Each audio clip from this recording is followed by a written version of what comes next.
साथियों, 1 अगस्त 2024 को supreme court ने एक आदेश निर्गत करके एससी एसटी में वर्गीकरण और क्रीमी लेयर का जो आदेश पारित किया, इसका विरोध उसी दिन से चालू हुआ। कुछ संगठनों ने इसको 21 अगस्त 2024 को भारत बंद की घोषणा कर दी। ऐसा क्यों हुआ? इस आदेश का स्वागत नहीं हुआ, बल्कि इसका विरोध हुआ। विरोध करने की वजह क्या है, क्यों विरोध किया गया, ये जानना बहुत जरूरी है। क्रीमी लेयर और वर्गीकरण दो शब्द बहुत ही महत्वपूर्ण हैं। जो आरक्षण दिया गया था वो पूना पैक्ट के माध्यम से मिला है, और जो ब्रिटिश सरकार ने अधिकार दिए थे, गोलमेज सम्मेलन में डॉक्टर भीमराव अंबेडकर जो अधिकार लेकर आए थे, उसके खिलाफ महात्मा गांधी जी ने आमरण अनशन किया था, और उनकी जान बचाने के लिए उन्होंने अपने अधिकारों को त्याग किया था।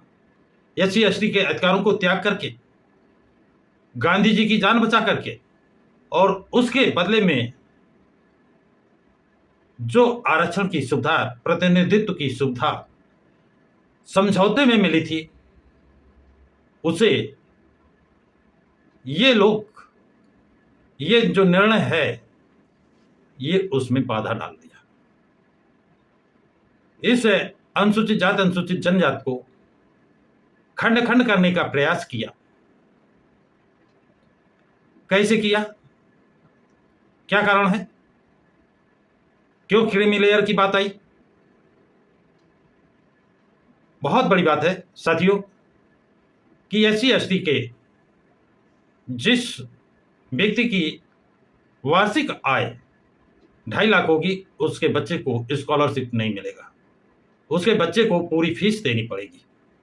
इसका मतलब हुआ जो व्यक्ति एससी एसटी का चपरासी भी बन जाएगा, वो अपने बच्चे की शिक्षा नहीं दिला पाएगा। जो इतनी शिक्षा महंगी सरकार ने कर रखी है, और सरकारी स्कूलों में शिक्षा का स्तर इतना गिरा दिया गया है, कहते तो ये हैं कक्षा 8 तक कोई बच्चा फेल नहीं किया जाएगा। ये नियम कहा है सरकारी स्कूलों में। और 2.5 लाख का वेतन पाने वाला अपना परिवार पालेगा अथवा प्राइवेट स्कूल में शिक्षा दिलाएगा। वहां पर जो प्राइवेट स्कूलों की फीस लाखों रुपए में है। ऐसी स्थिति में चपरासी बनने वाला व्यक्ति अपने बच्चों को शिक्षा से मोहताज कर देगा। अब वो, और उसके बच्चे को कक्षा 8 में फेल नहीं किया जाएगा, और हाई स्कूल वो पास नहीं कर पाएगा, क्योंकि उसका शिक्षा ही नहीं है। ऐसी स्थिति में उसका बच्चा, वो तो चपरासी बन गया, लेकिन उसका लड़का या लड़की चपरासी भी नहीं बन पाएंगे। ये खेल समझना होगा। जब चपरासी का बच्चा, चपरासी की लड़की चपरासी नहीं बन पाएगी, तो वो बाबू SDM, DM, class 1, class 2, class 3 के ख्वाब ही नहीं देख पाएगा। उसे वंचित कर दिया जाएगा, कर दिया। और जो पढ़ लिख कर गए हैं, कुछ आईएएस बन गए, कुछ आईएफएस बन गए, कुछ विधायक और मंत्री बन गए, जो इस समाज की बात पार्लियामेंट में धड़ल्ले से उठा रहे हैं, आवाज उठा रहे हैं, वो आवाज ना उठा पाए, क्रीमी लेयर के माध्यम से उनको आउट कर दिया जाए। ये सोचकर कि कहते यह है कि यदि ये नियम लागू होता है, एससी को 3 भागों में बांट दिया, एसटी को 2 भागों में बांट दिया, तो अभी जो रोस्टर प्रणाली में एससी का 7वां नंबर है, एसटी का 14वां नंबर है, जब एक इस विभाग में 14 जगहें निकलेंगी, तो एससी के 2 और एसटी का 1 आदमी अभ्यर्थी भर्ती हो पाएगा। और यदि एससी को 3 भागों में बांट दिया गया और एसटी को 2 भागों में बांट दिया गया तो एससी का नंबर आएगा 33वां, तो 100 में होंगे 3, और एसटी का नंबर 50वां होगा तो ये 100 में होंगे 2, जबकि होने कितने चाहिए? 15% के अनुसार 100 में एससी के 15 होने चाहिए और 100 में एसटी के 7.5 के हिसाब से 7.5 का मतलब है 8 होने चाहिए। और अब हो कितना पाएंगे? 3 और 1 4 हो पाएंगे। और कितने पद खाली रह जाएंगे? 15 8 23, 19 पद आपके खाली रहेंगे, जिनकी भर्ती समान अभ्यर्थियों से कर ली जाएगी। इस राज्य को, आप सभी को, अनुसूचित जाति के लोगों को, अनुसूचित जनजाति के लोगों को बहुत अच्छी तरह से समझना होगा। तो ये जो नुकसान हो रहा है, जो अभी प्रत्यक्ष रूप से नहीं दिखाई दे रहा है, जो एससी एसटी का बुद्धिजीवी वर्ग है, ये वो इस बात को जब आकर के समाज को बताया तो समाज जागरूक हुआ। और बसपा सुप्रीमो ने जिस दिन ये आदेश सुप्रीम कोर्ट का हुआ था, उसी दिन इसके विरोध में बिगुल फूंक दिया था। और जब उन्होंने इस बंद का आह्वान का स्वागत किया, और स्वागत ही नहीं किया, उन्होंने अपना बहुजन समाज को आदेशित किया कि वो इसमें शांतिपूर्ण प्रदर्शन करें। तो पूरा उत्तर प्रदेश में ही नहीं, पूरे भारत में एक भौकाल आ गया। इतनी भीड़, इतने आंदोलनकारी, इतने आंदोलन में लोग शामिल हुए कि उस भीड़ को देखकर लोगों के पसीने छूट गए, दांतों तले अंगुली दबाने लगे। कहते सुने गए कि मैं आशा नहीं करता था इतने लोग आंदोलन में आएंगे। मैंने स्वयं कानपुर का मार्च देखा है आंदोलनकारियों ने। वैसे तो 6.5 किलोमीटर का उनका रोड मार्च था, लेकिन जो राउंड लगाकर उनको जाना पड़ा करीब 8 किलोमीटर, कंपनी बाग से नाना राव पार्क तक पैदल मार्च। और इसमें आपको बड़ा ताज्जुब होगा, आश्चर्य होगा कि 2 किलोमीटर का भीड़ थी।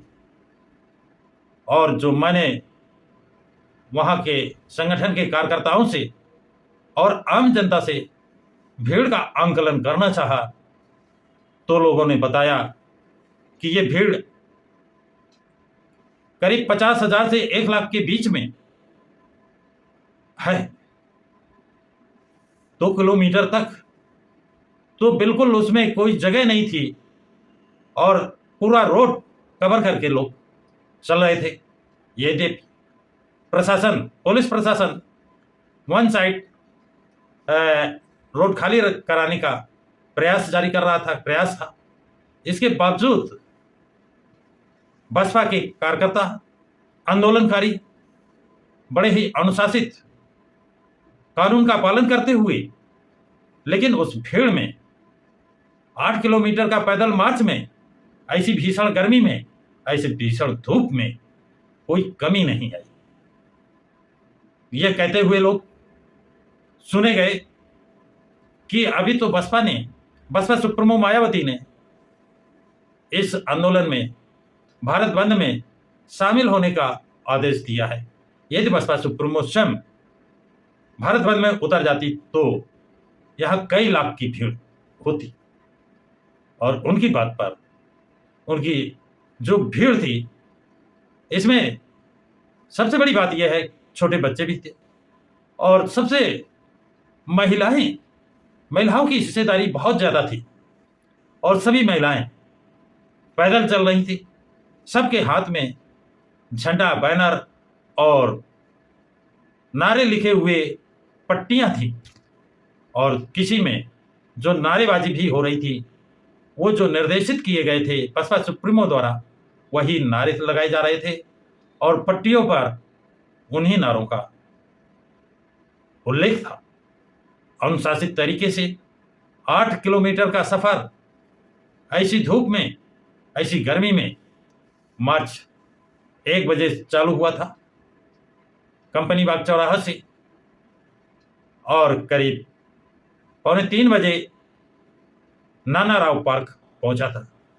ऐसा लग रहा था कि इस बीच में और लोग उसमें शामिल हुए, लेकिन कोई जो इस आंदोलन में भाग लेने आया था, वो चाहे बच्चा हो, चाहे महिलाएं हो या पुरुष हो, कोई रास्ते से छोड़ करके आंदोलन को गया नहीं।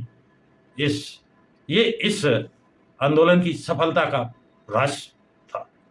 तो साथियों, कल के आंदोलन में जो आंदोलनकारियों का मनोबल, उत्साह वास्तव में देखने लायक था।